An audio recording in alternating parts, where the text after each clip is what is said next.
So, welcome everybody, and I'm really delighted to introduce Cathrine Brun, who is a professor at Oxford Brookes University in architecture and director of the Centre for Development and Emergency Practice. Hi, Anne. Come on through.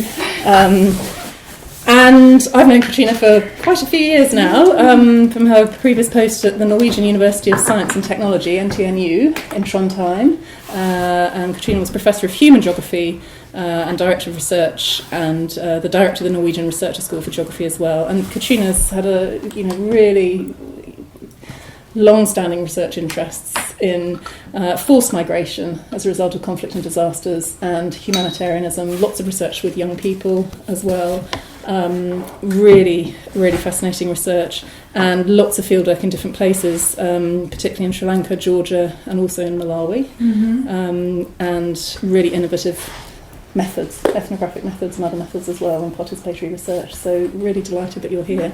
And also, Cathrine's talk is part of a new programme at Queen Mary, so it's a Centre for Studies of Home seminar, but also we have funding for a new programme on home for refugee children. So again, really delighted that your seminar will speak to those themes, but also the annual lecture next Thursday will as well. And then we've got a whole programme of events from now until July, which is the Centre and the Centre for Childhood Cultures and the University of London Institute in Paris. So quite a lot going on. But we're really delighted that you're speaking about this. And also, Cathrine has a paper on this subject in a special issue on immobilities of dwelling in cultural studies, and a number of other papers in journals like Refuge and many other publications. But thank you very much for speaking. I really look forward to it. Thanks so much. And I have actually written a talk, which I don't do very often, but it's the kind of line of argument. So I think I will stick to that in a way, but do interrupt me. And also I tend to speak quite fast, so I'm happy to be slowed down. And thanks for the introduction, thanks for the invitation. I see the emails about these seminars, every month, and I would so much want to come to all of them. But I thought being in Oxford would be a little bit closer, but it's still been quite difficult to get time to get there. The title of the talk is Dwelling in the Temporary Immobilities and Conflict, and I hope to engage with that perhaps in a bit of an unexpected way, but I want to start with two images. The first one from the jungle, the Calais camp. And I think we have seen it again and again, temporary shelters for refugees and forced migrants being dismantled, demolished and destroyed. Places where people have dwelled and made homes are destroyed. The residents moved to cater for themselves or placed in institutional settings where homemaking may be difficult. So in the talk, I aim to show how global policies and national practices are forcing people to dwell in the temporary, and the measures taken to assist forced migrants often make this temporariness permanent features of their lives. The second image, which I just had to put in after the few last days of event, is of the walls that are built around us as we speak. These walls are from Mexico and the US, Palestine and Hungary. Forced migrants are distinguished by their ability to move away from conflicts, to take responsibility for their own lives and families. But this labelling and categorisation of people as forced migrants, I claim, place people in a particular status where their mobility is controlled. Despite their initial mobility, they are not supposed to move, but stand still in the place where they registered, wait for solutions that they have no control over. It's a system that renders people immobile. So this really speaks to my title, and I will try to explain this in a bit of a wider sense through the talk. In both protracted conflict and emergencies, I argue, measures to assist forced migrants have failed. By using examples from the shelter sector, I aim to discuss with you how mobilizing notions of home may be a particularly productive way of rethinking solutions for forced migrants. In particular, I want to argue that the current thinking and policies around solutions and shelter create unending displacement characterized by temporary lives, and at the same time make forced migrants stuck, unable to move in both geographical and social sense. And I come from this theme in humanitarian studies, and I want to, use the understanding of forced migrants as a humanitarian category very much when I talk to this topic today. So, what I would like to argue is that we should move from a focus on solutions to focus on home. I think home is a more productive way through which to discuss solutions for displacement and to understand home as a process, as an aim, and as a value. And the talk is first and foremost grounded in the ideas I have developed with my good colleague Anita Fabos from Clark University in the US. We have argued for a shift from policy orientation to a refugee orientation in how we understand refugees, and we suggest that the discussion of home may help us to make this shift. Home, we argue, is a more inclusive way of engaging with the current refugee crisis. Everybody makes home. It's a more universal understanding of what people need and do. There are fundamental values attached to home that we suggest to bring into the discussion.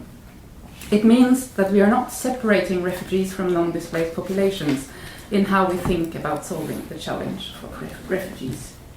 So what I would like to do is to take you through a couple of global discourses and policies related to durable solutions and what is very often called protracted refugee situations, PRS. It even has its own acronym. The emergency imagery. And then I will move on to discuss shelter, sheltering and dwelling, and then discuss how shelter is dealt with in acute versus protracted conflicts before I turn to a discussion of how we can mobilize home to shift the lens in refugee policies and practice. So move on to the global contexts, and I'll start with the durable solutions and the understanding of protracted refugee situations. Based on nation-state conceptions of citizenship, a person has a national place, and the dominant policies on forced migration requires that people return to a nation-state. It's a nation-state home. It's either your own home or it's a home that you integrate into or resettle into in the state of exile where you are resettled to. By nature, forced migrants are living in temporary situation until they can return to a place, either their own place or to be settled in another place. These ideas, of course, come from the logic of the nation-state, the logic of the UN system, and the mandate of the humanitarian system, which is based on assisting people until they can reach a durable solution. And there are sort of three durable solutions that are the prevailing solutions to how we see an end to a refugee crisis. It's either local integration, where you are at the moment, it's resettlement in a third country, and then often what is the preferred solution, return to the country of origin. In the original framing of the refugee definition from the 1951 Convention, which continues to shape our understanding, refugee is a temporary status. A person is only in exile until she can be returned to a place-based solution, to re-establish the connection with one particular place. But the reality of today is that people are out of place for decades. In fact, the average of number of years that someone is a refugee today is 17.3 years. So it's not something that finishes very quickly.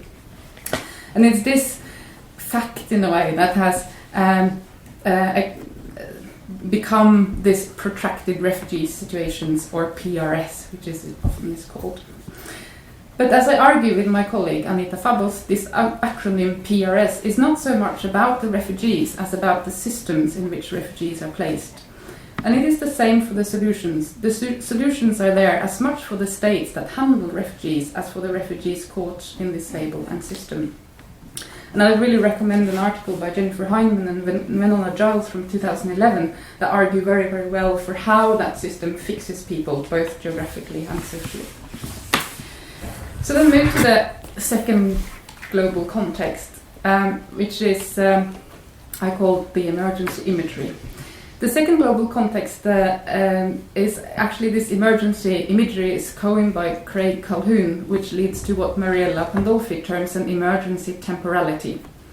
With the idea of an emergency imagery, Calhoun shows that we are living in a state of constant emergency.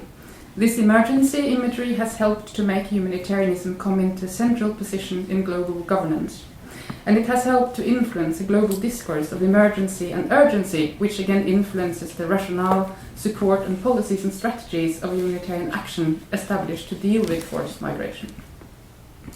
This imagery designates the present condition as a state of exception, and in the emergency imagery, emergencies arise as exceptions to what is understood as otherwise normal social conditions of stability, which helps to justify the humanitarian relief and emergency operations. However, with this emergency imagery, the ethical work of urgency has been hijacked by states and other actors in the geopolitical arena, and it makes it accepted to close borders or do other extraordinary measures for a particular safety and saving people in a particular way. So emergency today is much more used in the context of large-scale events as a justification for extraordinary measures to safeguard the state and the society at the expense of individual suffering.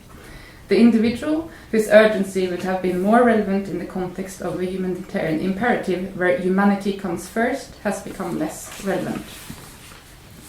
So to a large extent, these two global contexts and discourses shape current shelter practices. Still, in the context of protracted refugee situations, the humanitarian discourses and practices are about shelter, not housing, for example. So still, after 17.3 years, we talk about shelter and not necessarily housing. At CENDEP, as part of a project on shelter in conflict settings, we have analyzed some of the shelter guidelines and handbooks that are produced by different humanitarian organizations, like the UNHCR, the SPHERE standards, the camp management toolkit by the Norwegian Refugee Council, among others. And in this context of the guidebooks, it's very clear that shelter is a human right, and according to the UNHCR emergency handbook, which I'm quoting here, it says a shelter is a habitable covered living space that provides a secure and healthy living environment with privacy and dignity in order to benefit from protection from the elements, space to live and store belongings, as well as privacy, comfort and emotional support. Shelter programs generally involve a mix of sheltering solutions such as kits, plastic sheeting, tents and cash assistance. This is quite an updated definition of shelter that is quite prominent and much used in the sector. Despite much criticism towards refugee camps, these guidelines and discussions are to a large extent oriented towards institutional approaches to shelter rather than self-settlement. And this is also very clear from how language and words are used in many of these texts. And here is a quote from the SPHERE handbook, which shows the standards of shelter. Assist those who are unable or unwilling to return to their original dwellings, to be hosted by other households, or to be accommodated within temporary communal settlements. It's my emphasis, but also I think it's very important to show this quote, because although there is some discussion about participation and what people can do themselves, there's very little recognition of that participation by the people in the organizations that are there to assist. These are all guidelines for humanitarian workers, of course, but there's still perhaps could be good with some more recognition of what people do themselves. But there has been a very interesting shift in language over the past 15 years in the shelter sector. Since the establishment of the Global Shelter Cluster in 2005, the language moved from emergency shelter towards a wider process of sheltering. Sheltering, even when the needs are generated by natural disasters and other emergencies, goes beyond the immediate provision of basic shelter solutions and is closely associated with longer-term reconstruction, as well as with measures to assist individuals, families and communities to re-establish themselves and resume ordinary life. This redefinition is sensible in that it indicates a longer-term relationship with affected communities. It indicates a closer relationship between the physical structure of the dwelling and the homemaking practices taking place within those structures. These ideas became very much embedded in the approaches that developed after the Indian Ocean tsunami, which happened in December 2004. And I was also very much part of this trend, working after the tsunami to create more holistic housing solutions in Sri Lanka. But in the process of moving away from emergency shelter as a term, some of the urgency in emergency was also left behind in the humanitarian sector, and humanitarian actors were torn between longer-term and shorter-term responses. And I would argue that this process took place without having sufficiently developed a different set of practices to accommodate a longer-term response. And I will return to this in a minute, but first a few reflections on dwelling. And I'm sure this is old news for most of you, but I will go through a few aspects of dwelling. So the move from shelter to sheltering created particular possibilities of how to understand shelter and work with shelter in humanitarian practice. And although I think it's fair to say that the shelter sector is a fairly technologically oriented sector with less emphasis on the practices of sheltering, shelter as a process has become more prominent among some of the dominant actors in the shelter sector. And I think this creates some possibilities. Shelter is far from similar in each case, even though the equipment and the main categories may be the same. There are different outcomes, as shelter is a meeting point between the material, the residents, the humanitarian workers, and the institutions. Because shelter is always territorial, it is also always political. It takes up contested space. So sheltering opens up in some ways for a Heideggerian sense of dwelling. And I'm not going to go into a deep discussion of Heidegger here, but let me just make some remarks on how we can understand sheltering as dwelling and to start make a connection to the home literature that I come back to later. Dwelling helps to shift the focus away from isolated practice of shelter to see how humanitarian practice interacts with other practices, and most notably, of course, those lives that takes place in emergency shelter, and also how we can start developing a broader understanding of shelter and solutions in protracted situations of displacement. So in the home literature, Heidegger's work has been much referred to and is also developed a lot in later years. And I'll just focus on 3 of those developments here with inspiration from Heidegger's work. The first one is dwelling as being and becoming. Being in the world is about being somewhere, a place where we make the world meaningful. And dwelling, in the sort of romanticized Heideggerian term, may be described as a form of a nest where people can shelter themselves from this outside world. But recent work, inspired by Heidegger, also finds the possibility of understanding dwelling as becoming and take place in mobility. It may be understood in more progressive ways as a site or sites from where we develop our lives. The second aspect is dwelling is about building, modifying and making the material structures of the residence. But at the same time, Heidegger showed dwelling is about the caring that takes place in and around the building, taking care of both material and non-material dimensions of the dwelling. Of course, and as you probably know, there has been a feminist dismissal in many ways of dwelling in this Heidegger sense because of its association with women's oppression being tied to the reproductive activities of dwelling. But I'm very inspired by Iris Marion Young's work, and I'll come back to her work later in the talk. And I think her reflections bring out some of the more clearly the potential for homemaking in dwelling that we need to take into account when we think about shelter and sheltering in the context of forced migration. The caring dimension of dwelling has also taken a different route, and this is related to my third point. Keeping things, enabling the caretaking of material and non-material relations of which we are a part. Through their dwelling, people become involved with their surroundings, and dwelling is the starting point for how people become engaged in society, how people can build social relations. So Heidegger presents the fourfold, the earth, the sky, gods and the mortals, and this has inspired many writers to relate shelter as dwelling to assemblage, to indicate how shelter as a dwelling needs to be understood as the coming together of the people, the political significance of the territory of the shelter, the host community, humanitarian organizations, particular technologies and materials. I'm not a specialist on assemblage, but this is just to show the kind of opportunities that people have read into the dwelling that Heidegger wrote about. So I want to return to shelter and the guidelines and the humanitarian community. And I want to stay with this notion of sheltering as dwelling, but I would like to discuss a little bit more the context and how these 3 dimensions of shelter, protracted refugee situations, and emergency imagery comes together. I already mentioned several times that the average length of a refugee situation is 17.3 years. Additionally, the overall context is that countries have received higher than average humanitarian assistance for more than 8 years has risen dramatically over the past 2 decades.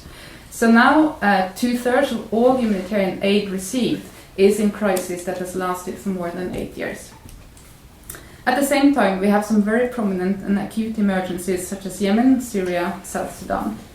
And I would like to propose that the current guidelines for humanitarian practice are out of sync for both of these contexts of acute emergencies and protracted crisis. And although the main concern here is protracted displacement, it is important to make the point that the humanitarian system is failing the acute emergencies. The reason is that the humanitarian system still is largely based on the logic of operating in acute emergencies, but the critique of the system is that it's risk averse. A very interesting report by MSF on emergency gaps shows that the humanitarian system has too little resources allocated to what should arguably be their core mandate, the provision of emergency assistance to victims in conflict. On the other hand, the move away from pure relief perspective has perhaps been an answer by the humanitarian system to the critique of emergency response being too short-sighted and narrow, and the need to focus more on the complex and protracted contexts with more holistic approaches from which concepts such as sheltering has derived.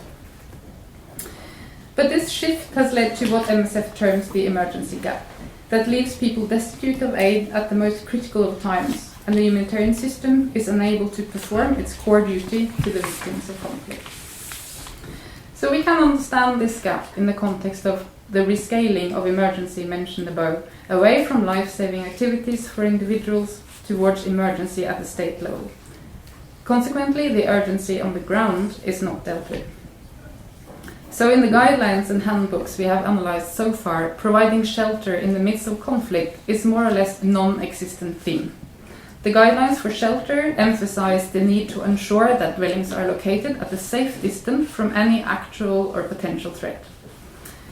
However, with the MSF, we could argue that the question is not whether the context is safe or not, but whether organizations can mitigate risk and whether they are able to deal with residual risks, as there will always be risks remaining, even when the best mitigating practices have been instituted. So as part of this project on shelter in conflict settings, we are interviewing humanitarian staff working in acute emergencies. And we find that provision of shelter still takes place every day in places where risks can be mitigated. But guidelines do not apply at all, and people working in the field call for better guidelines for shelter in such acute emergencies. So we could then think that the principles and guidelines for shelter would be more helpful in longer-term crises. But I suggest, maybe not so surprising now, that they are not. And I would suggest that the humanitarian system and the policies for forced migrants, as much as we may criticize it for not addressing the acute emergencies, need to adjust further to respond to protracted crises, with protracted displacement having become the norm. The trouble is that assistance to forced migrants is still largely based on the logic of short-term relief.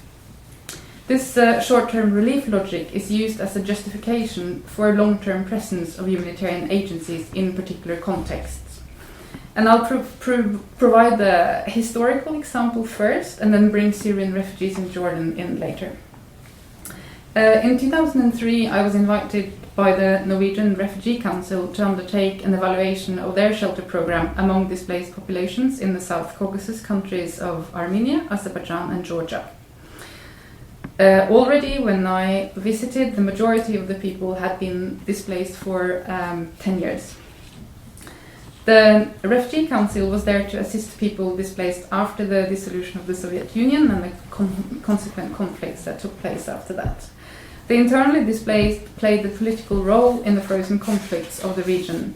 Even though the prospect for return to the places people displaced from was almost non-existent, it was important for the governments that people were kept in temporary shelters and that the discourse of return was maintained. Displaced people themselves were also somehow accepting this temporary status because it kept the dream to return alive. Since 2003, I have continued to conduct research among the internally displaced in Georgia, and I have particularly focused on the experience of the humanitarian status as internally displaced persons in temporary dwellings experience. And these temporary dwellings are called collective centres in Georgia. Even though displacement had lasted for 10 years and more, organizations could not assist people with permanent housing because it would indicate the end of displacement and the more permanent presence outside the area from where they were displaced. Therefore, agencies accepted to concentrate on sheltering activities and to improve living conditions for the displaced, mainly in the context of renovating collective centres, such as renovating communal bathroom, repair roofs and windows. Although all guidelines and handbooks warn against long-term residence in collective centres, the centres have become permanent dwellings. So in 2008, so-called durable housing solution was sought for the displaced people in Georgia. And basically, this durable housing solution meant that people were able to privatize the living spaces in the collective centres.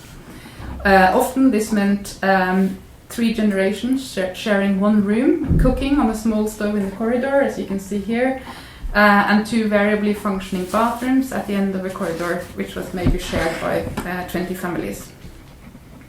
So on the one hand, it is possible to argue that the emergency shelter of the collective centre was an important lifeline for the displaced. It created free of charge living spaces in the waiting time before return. It enabled to some extent homemaking, but because of the political conditions, it created a general sense of being stuck, of not being able to move on with one's lives, to be prevented from being a full citizen in Georgia, of segregation and marginalization.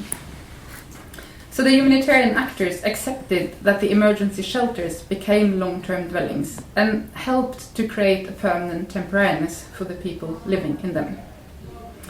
I think it's right to say that there is an unwritten contract between the humanitarian community and the state to maintain this temporary status of the refugees, or in this case, internally displaced.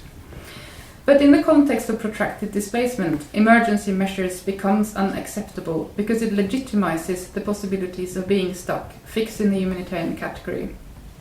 And displaced people continue to dwell in the temporary, but at the same time they are immobile geographically and socially. So the humanitarian community, I would argue, has then failed to distinguish between acute emergencies and protracted crises. So in this context, Anita Fabos and I have argued for turning away from the durable solutions towards home to find an alternative system in which to understand protracted situations of displacement. We see a potential for this shift in the current discourses around shelter, with the clear parallels that we can find in sheltering and dwelling, for example. And the framework is based on 3 strands of thinking about home. We have developed the framework that we call constellations of home, and it's based on these 3 strands of thinking of home. The first one is forced migration studies, and the second one is about home and exile in the humanities, I guess, and the third we categorize as feminist critical discussions of home.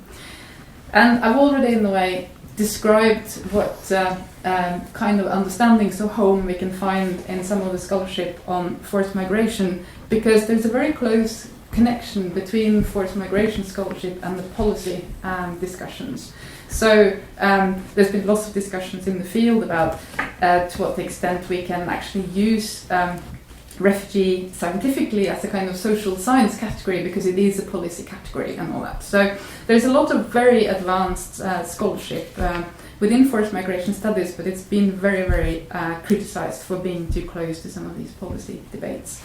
And some of those discussions very much take this stand that home is, the end solution where we have reached a durable solution.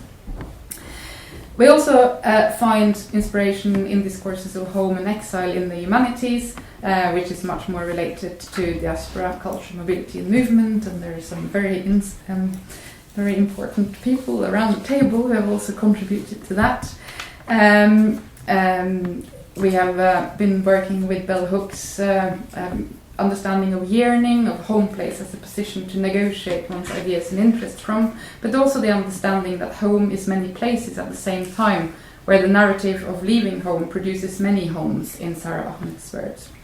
So in this context, the idea of the multiscalarity of home, the individual, the family, community, nation, etc., is crucial, because home is not located at one level. But in some ways, this scholarship also produces a romantic notion of home and presumes a previous access to full citizenship. We therefore also turn to feminist critiques and discussion of home that value the idea of home, keeps home in the mix, but still acknowledges the power relations involved, such as the patriarchal home, where home may be unhomely, where domestic violence might take place, where home is contested and insecure. And the question from this final strand of scholarship also forces us to ask, can we maintain the idea of home? What is left after the feminist critique of home? We take the work of Iris Marion Young here, where she argues that there are some fundamental principles of home that needs to be safeguarded from this critique. And we think that it is risky to throw out the idea of home in a world of movement. We take Young's point that the notion of home can be seen as a fundamental human value that is at risk from the unending temporariness that refugees are subjected to in the current international frameworks. So we think that the feminist lens allows us to identify some of those principal values of home, and at the same time bring with us the notion of sheltering and dwelling that I raised before. So, with inspiration from Anne Varley, from Alison Blunt and Robin Dowling, and many other work around critical geographies of home, around the issue of dwelling, and based on these three strands just discussed, we have developed a conceptual framework that addresses the static fixity of the contemporary forced migration system, the mobility of people's strategies, and the daily practices and struggles of people's lives in exile. We have wanted to try to include the messiness, the inequalities that people face and negotiate, as well as the nostalgia and romantic notions that people bring with them when they are making home in exile. So all the three strands come together in people's everyday practices in exile. And Anita's sister has made a figure, and I'm not sure I can write this there. So the framework helps us to explore home both as an idea and a practice, distinguishing among three elements. So the first one is is home with lowercase letters, which we define as the day-to-day practices that help to create the place of displacement as a particularly significant kind of place. Home with an uppercase H refers to cultural values, traditions, memories and subjective feelings, often concerning an ideal home. And home with uppercase letters altogether is more related to the geopolitics of nation and homeland, the broader political and historical context in which the optic of protracted refugee situations and durable solutions have developed, which gives visibility to the policy assumptions about displaced people in a largely fixed global order.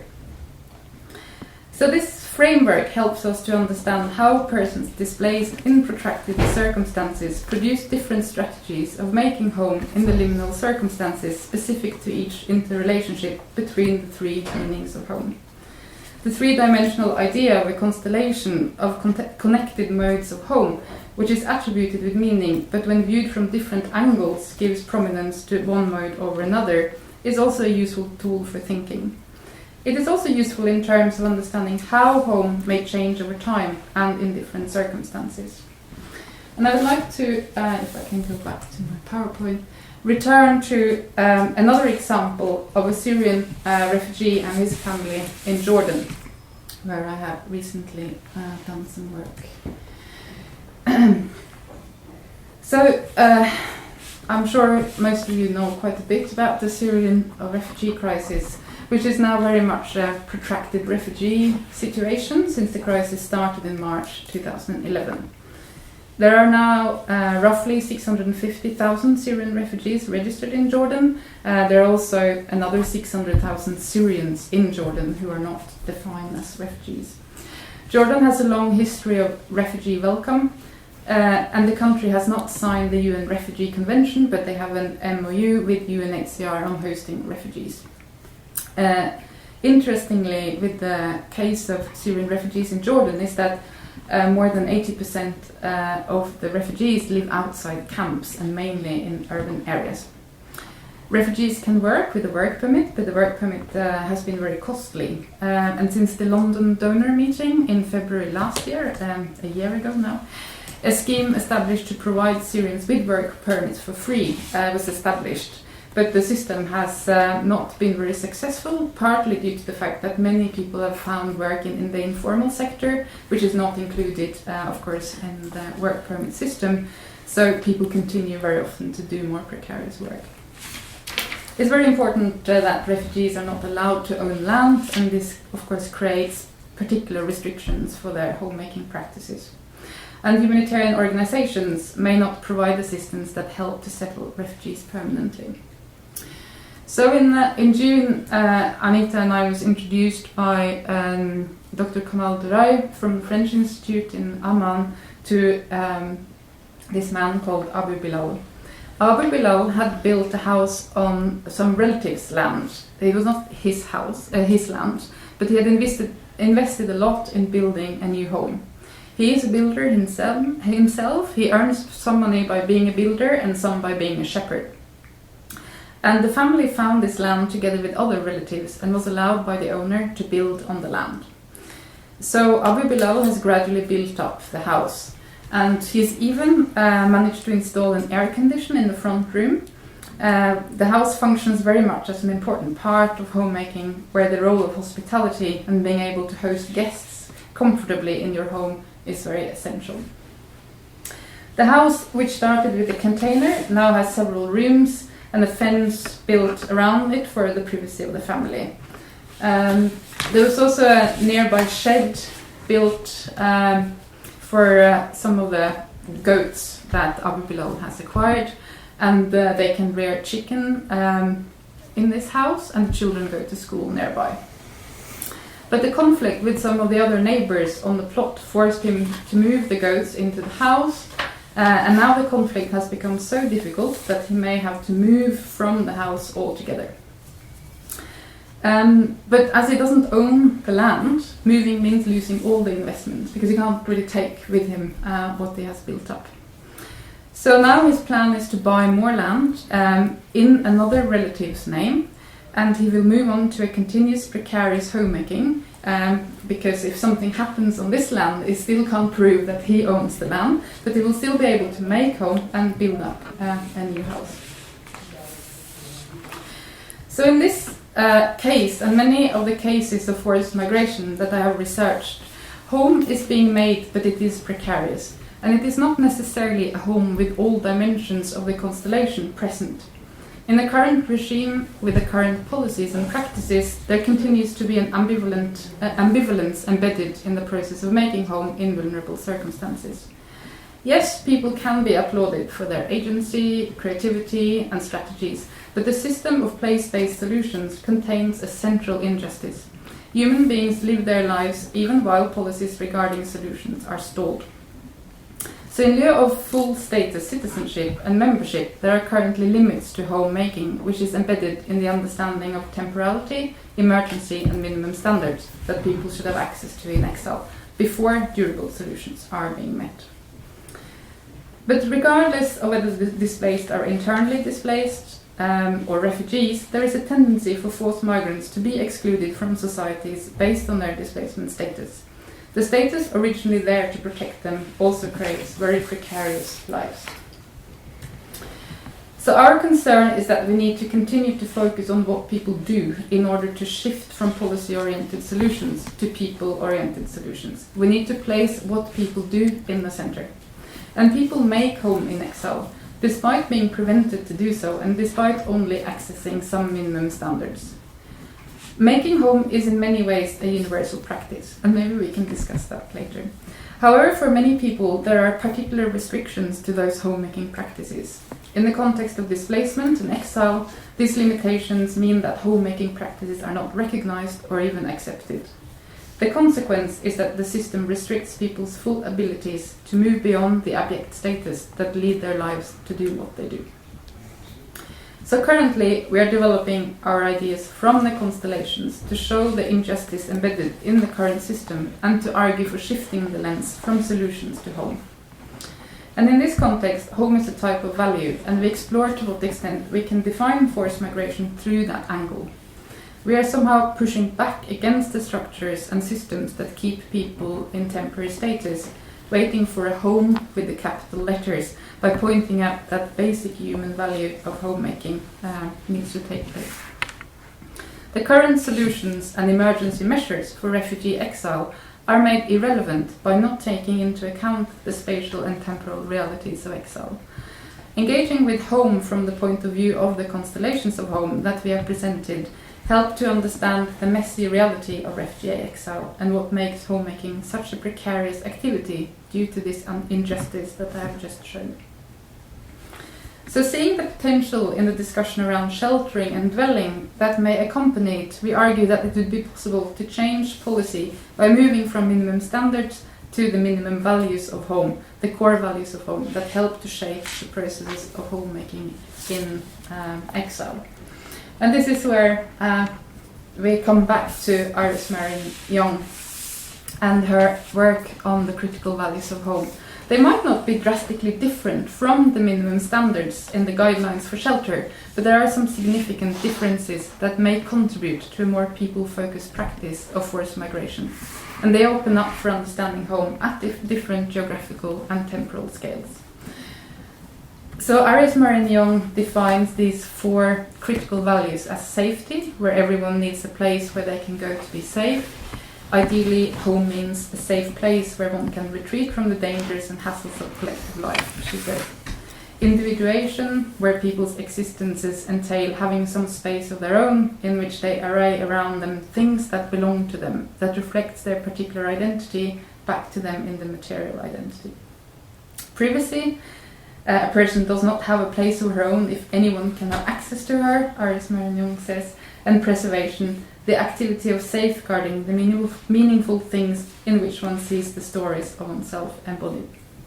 Of course, this is written in relation to a discussion of Heidegger's dwelling, so it's kind of quite closely connected with that. But we identify these values as fundamental basis to the constellations of home, and values that move from home with lower capital letters via home with uppercase H to home in a more geopolitical sense. And moving, I think, from minimum standards to critical values of home enables a more enduring sense of dwelling and existence. It opens up for moving from shelter to sheltering by emphasizing what people already do in exile and the preservation of the new and old relationships that are established through a trajectory of homemaking.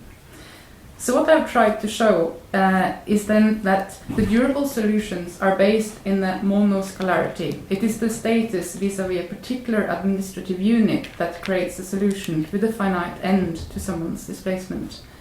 The minimum shelter standards in humanitarianism are also in some ways monoscalar. They're only occupied with what takes place at the physical place of displacement. They are set in a particular temporal scale of short term and does not take into account the protractedness, the unending state of refuge in which most refugees live. However, there is a potential in the realization of sheltering in that sector. And particularly by focusing on what people do, we can develop a new lens. People invest in relations in multiple places.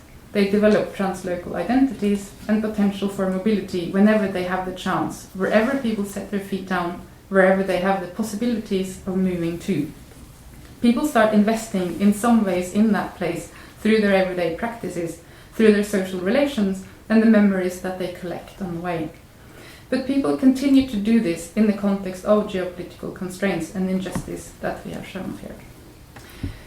So the minimum standards that exist as a place where humanitarians care for long-term exiles could incorporate ideas of right to be present and make home where you are.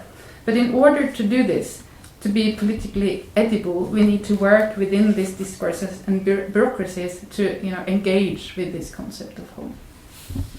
So I would summarize by stating that homemaking takes place in exile despite people's temporary status.